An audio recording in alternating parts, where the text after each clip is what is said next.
வீசும் காற்று ஓய்வை தேடி எங்கே போகும்?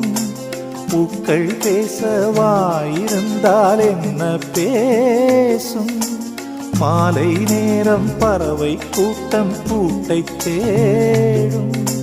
பறவை போனால் பறவை கூடு யாரை தேடும்? நாடோடி மேகம் ஓடோடி இங்கே யாரோடு உறவாடுமோ? அன்னை இல்லா பிள்ளை கண்டால், பிள்ளை இல்லா அன்னை கண்டால், அன்பே இல்லா உலகம் கண்டால் அச்சச்சோ. இரவு பகலை தேட, இதய ஒன்றை தேட, அலைகள் அமைதி தேட, விழிகள் வழியை தேட, சுற்றுகின்றதே தென்றல்.